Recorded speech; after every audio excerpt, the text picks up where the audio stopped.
নমস্কাৰ, মই আছোঁ চিনাতলী বৰনামঘৰৰ মুখ্য তোৰণৰ সন্মুখত। ইয়াৰ পৰাই মোৰ আলোক দৰ্পণৰ সমূহ দৰ্শকলৈ আন্তৰিক শ্ৰদ্ধা আৰু কৃতজ্ঞতা যাচিছোঁ। আজি বহুদিন আলোক দৰ্পণে আপোনালোকক কোনো ধৰণৰ ভিডিঅ' প্ৰদৰ্শন কৰাব পৰা নাই। বিশেষ অসুবিধাবশতঃ আমি কিছুদিন নীৰৱে আছিলোঁ। আজি আমি আহি উপস্থিত হৈছোঁ এই চিনাতলী বৰনামঘৰৰ প্ৰাংগণত। ইয়াতে অনুষ্ঠিত হ'ব গ্ৰীষ্মকালীন কৰ্মশালাৰ সাংস্কৃতিক অনুষ্ঠান। খোল বাদ্য, সত্ৰীয়া নৃত্যৰ প্ৰশিক্ষণেৰে ইতিমধ্যে চিনাতলী নাট্য মন্দিৰত কিছু সময়ৰ পিছতে আয়োজন হ'ব শিক্ষা সংস্কৃতি সমিতিৰ দ্বাৰা আয়োজিত চিনাতলী বৰনামঘৰৰ উদ্যোগত সামৰণি অনুষ্ঠানৰ বৰ্ণাঢ্য কাৰ্যসূচী। আহকচোন আমি তাৰ মাজলৈ সোমাই যাওঁ।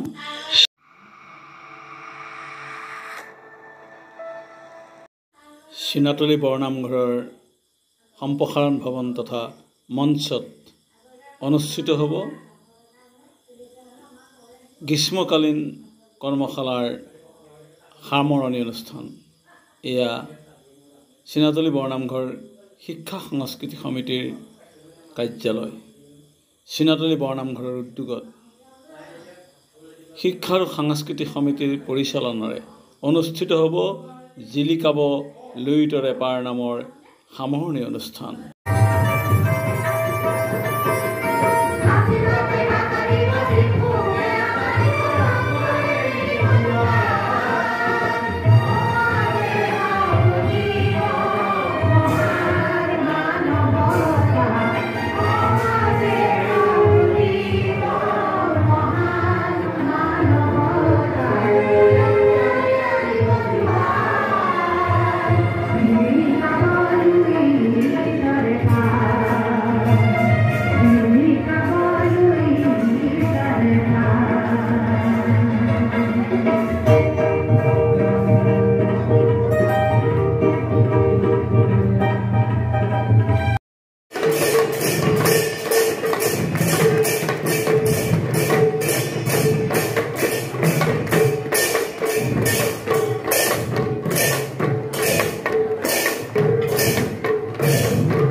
অতিথিসকল, শ্ৰদ্ধাভাজন শিক্ষা আৰু সাংস্কৃতিক সমিতিৰ সন্মানীয় বিষয়ববীয়াসকল, আজিৰ এই প্ৰেক্ষাগৃহত পবিত্ৰ মুহূৰ্তত উপস্থিত থকা শ্ৰদ্ধাৰ অভিভাৱকসকল, ছাত্ৰ ছাত্ৰীসকল আৰু সমবেত ৰাইজ আৰু বিভিন্ন প্ৰশিক্ষকৰ ভূমিকা পালন কৰা প্ৰতিজন গুৰুক নমন কৰিছোঁ, সেৱা কৰিছোঁ আৰু শ্ৰদ্ধা জ্ঞাপন কৰিছোঁ।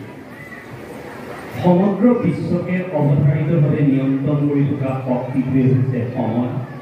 সময়ৰ বলুকাত সৃষ্টি হয় সমাজৰ, আৰু সেই সমাজেই সময় অনুসৰি সময়ৰ প্ৰাসংগিকতা আৰু প্ৰয়োজনীয়তা সৃষ্টি কৰি যায় কিছুমান শুভ পৰম্পৰা। আৰু তেনে শুভ পৰম্পৰাৰে আৰম্ভণি ঘটিল চিনাতলী বৰনামঘৰৰ ঔৰসত জন্মগ্ৰহণ কৰা শিক্ষা আৰু সাংস্কৃতিক পৰিষদৰ এই সুন্দৰ অনুষ্ঠান। আৰু সেই অনুষ্ঠানটোৱে সমগ্ৰ অসমৰ ভিতৰত ইতিমধ্যে আমাৰ বন্ধুবৰ ধ্ৰুৱজ্যোতি শইকীয়াই কৈ গৈছে, যি এক কাৰ্য কৰি দেখুৱালে ছাত্ৰ ছাত্ৰীসকলক বৌদ্ধিক সাংস্কৃতিক দিশেৰে আগুৱাই নিয়াৰ এক পৰিকল্পনা হাতত লৈ বাস্তৱত কাৰ্যকৰী কৰিলে, তাৰ বাবে তেখেতসকলক নমন কৰিছোঁ। আৰু আমাকো এই অভাজনকো এই কোনো সুযোগ দি ইয়াত ছাত্ৰ ছাত্ৰীসকলৰ লগত মত বিনিময় কৰাৰ সুবিধা প্ৰদান কৰাৰ বাবে আন্তৰিকতাৰে সেৱা যাচিছোঁ।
এটা খুব ভাল লগা কথা মই কালিহে গম পালো যে চিনাতলী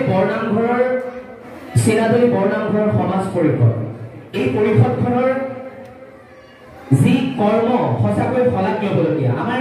আমি দেখো সাধাৰণতে আমাৰ ঘৰ এখনৰ লগতে আমাৰ সদায় মিল নাথাকে, দুটা ককায়েক ভায়েকৰ মাজতে মিল নাথাকে আজি আমি দেখো। কিন্তু এই চিনাতলী বৰনামঘৰৰ তত্ত্বাৱধানত কমেও 700 ঘৰৰ ওপৰত আৰু বহুকেইটা বংশ পৰিয়াল আছে। কিন্তু ইমান সুন্দৰভাৱে ইমান সংস্কাৰী ৰূপে সকলোৱে এক হৈ আজিও এভাগ নামঘৰতে প্ৰসাদ গ্ৰহণ কৰে, বহুত ডাঙৰ কথা। 700 ঘৰ মানুহ একেলগে একেখন নামঘৰতে উপস্থিত হ'ব পৰা গুৰুজনাৰ আচল লক্ষ্য সেয়াই আছিল। সকলোৱে জাতি উপজাতি সকলোকে একত্ৰিত কৰি অসমীয়া সংস্কৃতিক অসমীয়া জাতিটোক বহুত দূৰ আগুৱাই লৈ যোৱাৰ তেওঁৰ দৰ্শন আছিলে। আমি সঁচাকৈ গৌৰৱ অনুভৱ কৰিছোঁ। কমলাবাৰী সত্ৰৰ তৰফৰ পৰা পুনৰ চিনাতলী বৰনামঘৰলৈ আমি আন্তৰিক ধন্যবাদ আৰু কৃতজ্ঞতা জ্ঞাপন কৰিছোঁ। আপোনালোকে সকলোৱে গোটেই চিনাতলীবাসী একত্ৰিত হৈ আপোনালোকে যি ধৰণে আপোনালোকে অনুষ্ঠানসমূহ আয়োজন কৰিছে আৰু আপোনালোকৰে এটি সন্তান, আপোনালোকৰ অতি মৰমৰ সন্তান ৰূপে জন্মগ্ৰহণ কৰিছে শিক্ষা আৰু সাংস্কৃতিক সমিতি। এই সন্তানটিক লালিত পালিত কৰি আপোনালোক চিনাতলীবাসীয়ে যাতে এনেকুৱা এটা মৰ্যাদা প্ৰদান কৰিব। বিশ্বৰ প্ৰান্তে প্ৰান্তে শিক্ষা আৰু সাংস্কৃতিক সমিতি জিলিকি উঠক আৰু প্ৰবাহিত হওক তাৰে কামনাৰে পুনৰ সকলোলৈ মোৰ আন্তৰিক ধন্যবাদ। আমাৰ সত্ৰৰ তৰফৰ পৰা মই পংকজ শইকীয়া বৰমায়নে পুনৰ কথা দিছোঁ আপোনালোকৰ মাজলৈ আহি আপোনালোকৰ ছাত্ৰ ছাত্ৰীসকলক এই সাংস্কৃতিক দিশত আগুৱাই লৈ যাবলৈ সদায় চেষ্টা কৰিম।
নমস্কাৰ। চিনাতলী বৰনামঘৰ সমাজ পৰিষদৰ উদ্যোগত গঠন হোৱা শিক্ষা আৰু সাংস্কৃতিক সমিতি চিনাতলী বৰনামঘৰে ইতিমধ্যে প্ৰথম পদক্ষেপ শৈক্ষিক কৰ্মশালা আৰু সত্ৰীয়া আৰু ঢোল বাদ্যৰ কৰ্মশালা অনুষ্ঠিত কৰিছে।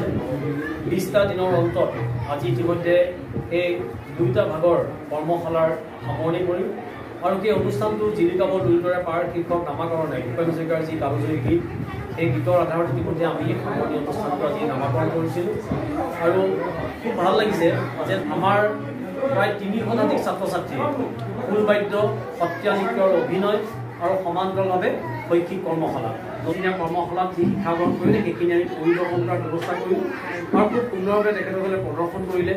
ভাল লাগিলে আজি অনুষ্ঠানটো আৰু আমি এইখিনিতে চিনাতলী বৰনামঘৰ সমাজ পৰিষদক ধন্যবাদ জনোৱাৰ লগতে চিনাতলী গাঁৱৰ সমূহ অংশীদাৰ ৰাইজক আমি ধন্যবাদ জ্ঞাপন কৰিছোঁ, কৃতজ্ঞতা জ্ঞাপন কৰিছোঁ।